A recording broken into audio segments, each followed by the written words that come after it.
आप देख रहे हैं केकेडी न्यूज।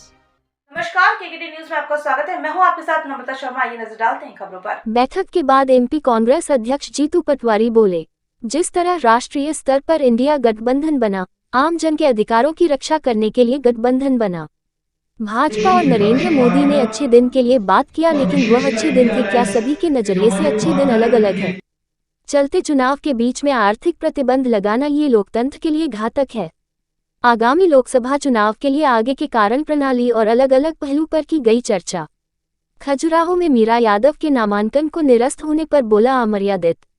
निर्वाचन आयोग का निर्वाचन अधिकारी का दायित्व होता है, कोई कमी हो तो उसे पूरा करवाते हैं। लोकतंत्र को बचाना है तो भारतीय जनता पार्टी को हराना ही पड़ेगा। सभी यहाँ उपस्थित गठबंधन के इंडिया गठबंधन के सम्मानित नेतागण, प्रदेश अध्यक्ष, प्रतिनिधिगण, मैं सबका स्वागत करता हूँ। सर्वविदित है कि जिस तरीके से नेशनल स्तर पर, राष्ट्रीय स्तर पर इंडिया गठबंधन का आकार बना और उसका उद्देश्य सिर्फ देश के लोकतंत्र को बचाने के साथ साथ आम आदमी के अधिकार, मौलिक अधिकार, राजनीतिक अधिकार, आर्थिक अधिकार, सामाजिक अधिकार, इनकी रक्षा करना है। महत्वपूर्ण इस अवसर पर यह कहना कि जब हम लोकतंत्र की रक्षा की बात करते हैं तो स्वाभाविक रूप से मीडिया के फ्रीडम की बात करते हैं, संवाद के अधिकार की बात करते हैं, अपनी बात को, अपने संवाद को, अपनी आवाज को स्वतंत्रता से कोई भी व्यक्ति, संस्था, व्यवस्था कह सके। इस देश के निर्माण में सालों साल इसकी रक्षा, उसकी बात नहीं करते हैं। अब आप देखो कि भारतीय जनता पार्टी और नरेंद्र मोदी जी ने अच्छे दिन की बात जरूर की थी, पर ये अच्छे दिन थे क्या?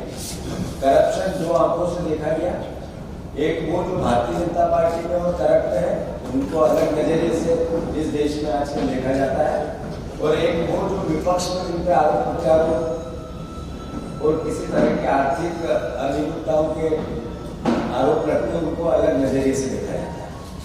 वो जो विपक्ष में रहकर जिन पर आरोप लगे, मुकदमे लगे, भारतीय जनता पार्टी में अगर सम्मिलित हो गए तो फिर अल्टीमेटली जांच समाप्त हो जाती है। ये रोज बोलने वाली बात नहीं है, सर्वविदित है, आप सब जानते हैं इस बात को।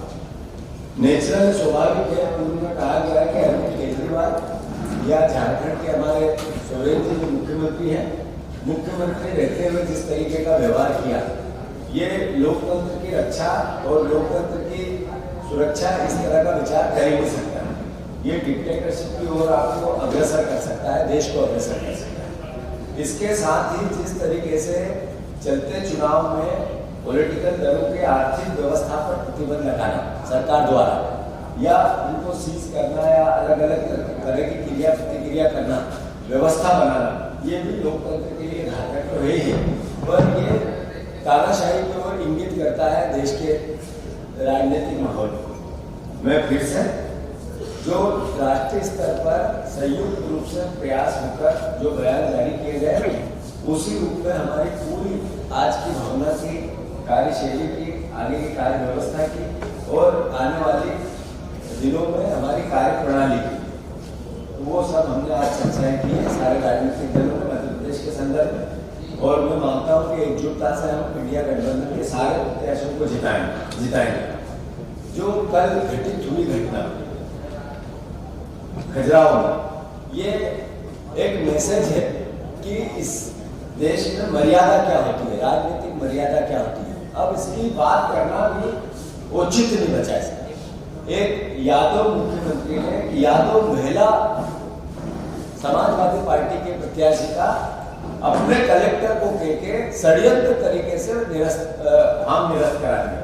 ये एहसास क्या कहता है? ये एहसास तानाशाही की ओर देश ले जाना है, इसका एक मैसेज देता है। लोकतंत्र में, प्रजातंत्र में निर्वाचन अधिकारी का दायित्व होता है कि फॉर्म में कोई कमी है तो नेचुरल है, स्वाभाविक है, सुधार करवाए, बिठाकर सुधार करवाए। एक फोटोकॉपी है जिसमें हर जगह साइन है, पर कलेक्टर का ये बोलना कि एक फॉर्म पे सिग्नेचर नहीं है, ये कहना अपने आप में इस बात का घोतक है कि जो फोटोकॉपी में साइन है और आप में नहीं है, वो फॉर्म हमें दे दो, दिखा दो, मीडिया को बता दो, तो कार्य फ्रीज हो चुका है। रिलीज हो चुका है। अब कोर्ट में आप जाओगे तो ही बताया जाएगा, अब नहीं दिया जाएगा। ये बताता है कि हम कुछ नहीं मानेंगे। जो छोटे छोटे चुनाव में, सरपंच के चुनाव में हरदर्मिता होती है, वो हरदर्मिता हम सांसद के चुनाव में, देश की सबसे बड़ी पंचायत के चुनाव में करें। मतलब जो सोच विचार इनके राजनीतिक मातृत्व, राजनीतिक सामाजिक संगठन का है, अब वो उसको मूर्त रूप देने लगे हैं। हम इसकी निंदा करते हैं और प्रदेश की जनता को आग्रह करते हैं, प्रार्थना करते हैं कि आपके वोट की ताकत को बचाना है, राजनीतिक मर्यादा को बचाना है, तो फिर भारतीय जनता पार्टी को आपको हराना ही पड़ेगा। रही बात भारतीय जनता पार्टी की, मध्य प्रदेश के संदर्भ में बीजेपी ने 2023 के चुनाव में कुछ बातें कही थी। ये एक तरह से हमारा आरोप पत्र है मध्य प्रदेश के संदर्भ में। आप बताएं मुख्यमंत्री जी, भारतीय जनता पार्टी, उनका प्रदेश अध्यक्ष रोज भाषण करते हैं और चुनाव को जीतने के दावे किए जाते हैं। ये चुनाव को जीतने के दावे करने से पहले लाडली बहनों को आपने 3000 का वचन दिया था, पूरा क्यों नहीं हुआ? क्या कारण है कि उन्हीं बहनों को उन्होंने कहा था एक पक्का मकान, 1.3 करोड़ लाडली बहनाएं थी, 1.3 करोड़ लाडली बहनों को पक्का मकान देंगे। उसमें इस 4 महीने में एक रामायण गीता जैसे वचन पत्र पर ये सरकार क्यों नहीं है? ग्रामीण महिलाओं के लिए लखपति बनाएंगे, 15 लाख महिलाओं को लखपति योजना के अंतर्गत कौशल विकास में जोड़ने की बात कही। एक शब्द भी इस पे क्यों नहीं बोला गया? क्या कारण है कि लाडली लक्ष्मी के कुल 2 लाख, लाडली लक्ष्मी को कुल 2 लाख देंगे, सभी बीपीएल परिवार की बालिकाओं को जन्म से 21 वर्ष तक यह लाभ मिलेगा और लखपति बहना बनेगी। उस योजना का क्या होगा? 450 का सिलेंडर देंगे उज्ज्वला योजना के अंतर्गत आने वाली बहनों को, वो योजना चालू क्यों नहीं? जैसा मैंने कहा, केजी से पीजी तक बीजेपी के घोषणा पत्र की बातें हैं, ये कोई मेरे मन की नहीं है। केजी से पीजी तक अब महिलाओं को मुफ्त शिक्षा मिलेगी, उस पर सरकार एक कदम भी आगे क्यों नहीं बढ़ी? जैसे किसानों को भाजपा ने कहा था कि हम 2700 रुपए गेहूं का दाम देंगे, 3100 धान का दाम देंगे और 12,000 रुपए वित्तीय सहायता मध्य प्रदेश की अब सरकार करेगी। देश की सरकार तो लोग देगी, वो देगी, मध्य प्रदेश की सरकार देगी। 50 साल से नीचे वालों को 80% टिकट दी। तो ये मैसेज है जो मैंने पहले दिन बयान दिया था कि हम नए और युवाओं को महत्व देंगे, वो स्पष्ट हुआ। हमारी सोच थी कि ST SC OBC का ध्यान रखा जाएगा, वो भी खासतौर से हम देखें कई कांग्रेस नेता 28 में से कितनी सीटें हैं? कितना पार्टी को टिकटों का ऐलान कर दिया है सर, 28 में से कितनी? भारतीय जनता पार्टी अरे हटा, ये बार हटा ले बीजेपी में कांग्रेस के लोग हजारों की संख्या बताते हैं, अलग अलग संख्याएं बताते हैं। 1 लाख लोग ज्वाइन करेंगे, विश्व रिकॉर्ड बनेगा, ऐसा झूठ बोलते हैं। नंबर 1 विश्व रिकॉर्ड अगर कोई बने तो वो बीजेपी को ही मिलना चाहिए, बीजेपी को ही मिलना चाहिए। मैं मानता हूँ कि हमने गिनती की बीजेपी के सोशल मीडिया अकाउंट पर, जितना गिनती हुई उसमें 350 लोगों से ऊपर नाम नहीं आते, उसको फिनोमा हजारों में बताया जा रहा है। जिस तरीके से जो लोग गए, मैं बार बार कहता था, जो रेत माफिया है, जो खनिज माफिया है, जो क्रेशर माफिया है, जो परिवहन माफिया है, जो छोटे मोटे सट्टे जुए इस तरह के काम करते हैं, जो सरकार पे के दबाव से भयभीत होते हैं, ऐसे लोग बीजेपी को मुबारक। ये लोग न हमारा भला कर सकते हैं, न बीजेपी का भला कर सकते हैं। जहाँ तक प्रश्न है, ईमानदार कार्यकर्ता एक भी जाता है, दर्द होता है, उसको रोकने का भरसक प्रयास भी करते हैं, बात भी करते हैं, विचार भी करते हैं और संवाद भी। जब कमलनाथ के सबसे करीबी दीपक सक्सेना गए, वो करें लोकल स्तर पर जो व्यवस्था बनाई है उससे नाराज है क्या? नकुलनाथ या सक्सेना को 8 बार टिकट दिया, 9 बार कांग्रेस पार्टी ने, 7 बार विधायक बने। आज वो आर्थिक संपन्न जहाँ थे वहाँ से कहाँ चले गए? उसके बाद इस तरह की बातें करना उनको शोभा नहीं। रामलाल मालवीय के बारे में क्या कहना? 6 बार टिकट दिया उनको। तो रामलाल मालवीय भले आदमी है, अच्छा आदमी है। अगर वो उन्होंने ये निर्णय आप बता रहे मुझे दिया, तो मैं सोचता हूँ कि दिग्विजय सिंह साहब से उनको लेकर बात करें। ठीक है। तो देखिए, खास तौर से यही कहना है कि हम 3 बजे से पहले एक तीसरा फोरम भी सेट जमा करने गए थे 10 मिनट पहले।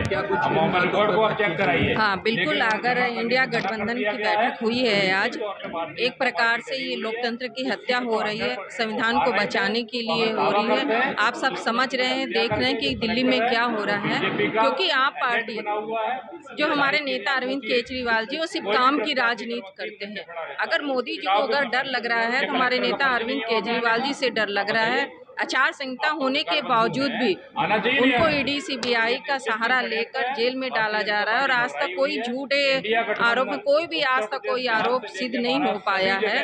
तो एक प्रकार से कहा जाए कि मोदी जी को केजरीवाल जी से डर लग रहा है। रही बात आपने जो प्रश्न किया है इंडिया गठबंधन की, है ये हम सब आज अगर एकत्रित हैं लोकतंत्र को बचाने के लिए, संविधान को बचाने के लिए, आज हम सब यहाँ पे एकत्रित हैं और एकजुटता से जहाँ जहाँ इंडिया गठबंधन के प्रत्याशी हैं हम एकजुटता से वहाँ पर लड़ेंगे और जीत हासिल करेंगे। और कलेक्टर से भी झूठ बोल रहे हैं। मध्य प्रदेश में क्या सभी चल रहा है?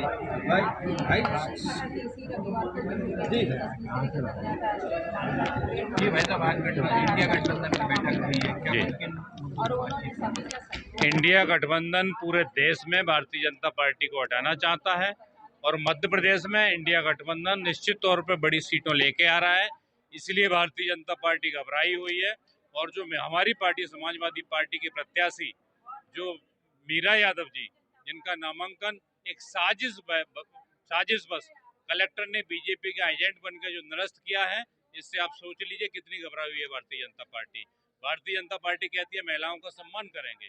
एक महिला के साथ में 3 घंटे अगर एक महिला वहाँ खड़ी रहती है तो कलेक्टर का फर्ज नहीं है कि आए वो मिले उनसे, क्या समस्या उनकी समाधान करें? बताइए आप पत्रकार बंधुओं, उनका फर्ज है नहीं है? उन्हें आना चाहिए, लेकिन नहीं आते हैं क्योंकि उन्हें साजिश करनी थी। वीडी शर्मा को निर्वोध करना चाहते हैं क्योंकि भारतीय जनता पार्टी सभी अधिकारियों के जितने भी चुनाव निर्वाचन अधिकारी हैं उनको चेंज करे। मेरा ये भी आग्रह है क्योंकि सभी अपने एजेंट पे छाए हुए हैं और विपक्षी दलों से सलाह करके करना चाहिए। इंडिया गठबंधन की आज बैठक हुई है, जितने भी इंडिया गठबंधन दल हैं आज सबकी बैठक थी यहाँ पे और हम सब लोग मिलकर घेरेंगे। और राष्ट्रीय हमारे अध्यक्ष श्री अखिलेश यादव जी ने कहा है कि एक नहीं जितनी सीटों पे आवश्यकता पड़ेगी मैं अपनी रैलियां करूंगा, भारतीय जनता पार्टी को निश्चित तौर पे हराना है।